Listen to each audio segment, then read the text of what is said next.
under strain.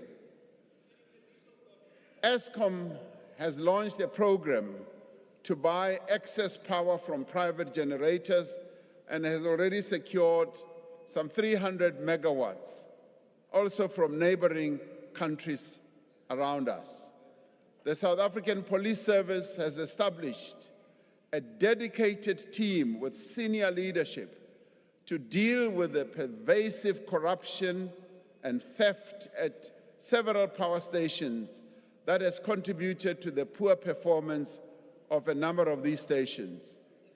An intelligence-driven operation at Eskom-related sites has also so far resulted in the arrest of a number of people, and we are counting 43 and going upwards. As part of the broader reform process, the restructuring of Eskom that we previously announced and spoke about here in this Parliament is proceeding, and the National Transmission Company will soon be operational with an independent board. Later this year, we will table the Electricity Regulation Amendment Bill to this Parliament to transform the energy sector and establish a competitive electricity market like what is done in other countries. As indicated in July last year, and with a view to addressing load shedding crisis, we are going to proceed with the rollout of rooftop solar panels. In his budget speech, the Minister of Finance will outline how households will be assisted and how businesses will be able to benefit from a tax incentive. And National Treasury is working on adjustments to the Bounce Back Loan Scheme to help small businesses to invest in solar equipment and to allow banks and development finance institutions to borrow directly from the scheme to facilitate the leasing of solar panels to their customers. One of the potent reforms we have embarked upon is to allow private developers to generate electricity. There are now more than 100 projects which are expected to provide over 9,000 megawatts of new capacity over time. A number of companies that have participated in the Renewable Energy Program will soon enter construction and will deliver a total of 2,800 megawatts of new capacity. And Eskom will procure emergency power that can be deployed within 6 months to close the immediate gap. We are investing in new transmission lines and substations, especially in areas such as the Eastern Cape, Northern Cape, and Western Cape. All of these measures will result in a massive increase in power to the grid over the next 12 to 18 months and also beyond.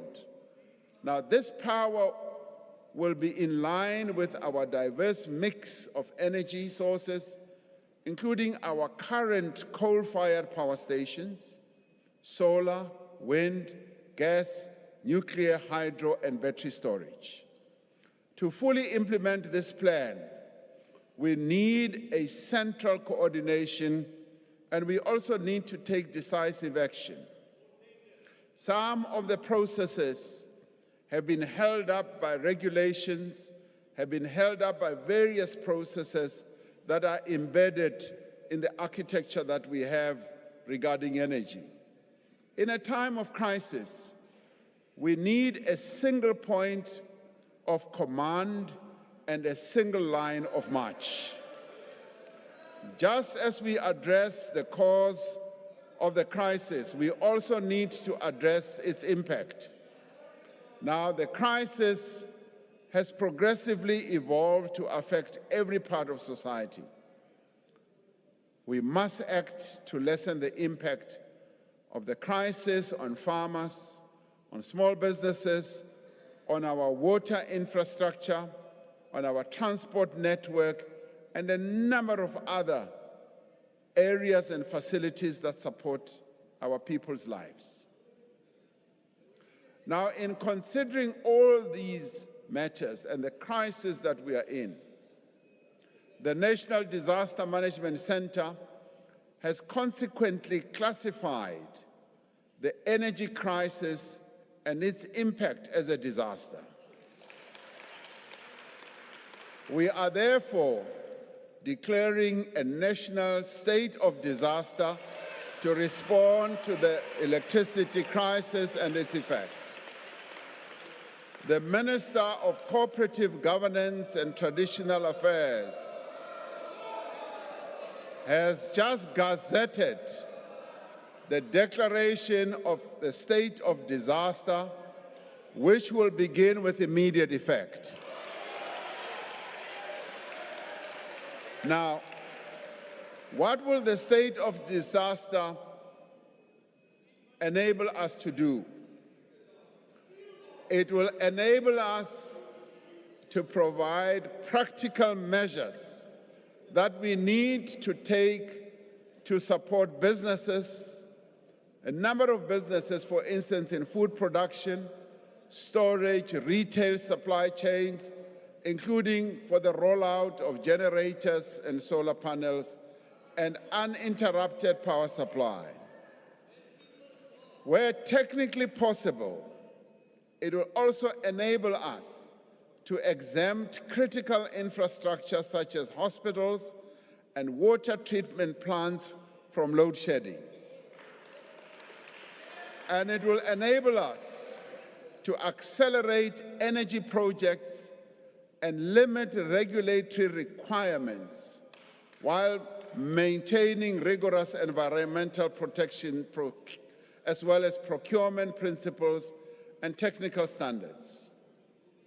Now, the Auditor General will be brought in to ensure continuous monitoring of expenditure in order to guard against any abuses of funds needed to attend to this disaster. Now, to deal more effectively and urgently with the challenges that confront us, I will appoint a Minister of Electricity in the Presidency to assume full responsibility for overseeing all aspects of the electricity crisis response. You better listen, including the work of the National Energy Crisis Committee. Now, the Minister will focus full-time on the work with the ESCOM board and the management on ending load shedding and ensuring that the Energy Action Plan is implemented without delay.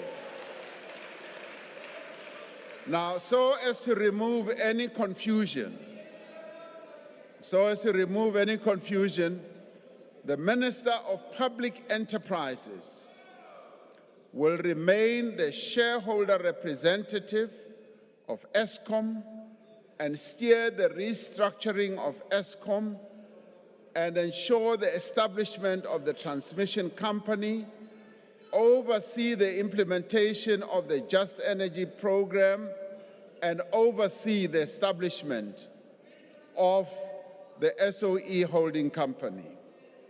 Now, the process of restructuring government will give us an opportunity to determine the positioning of various areas of responsibility and how best the various ministries and departments can best serve our national objectives.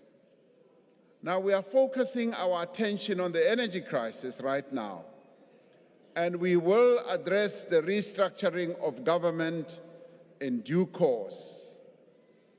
This is necessary because an effective response to this crisis involves several different departments as well as entities that require coordination from the center of government. We will be including other social partners in an effective structure similar to the one that we set up to drive the vaccine rollout. Extraordinary circumstances do call for extraordinary measures.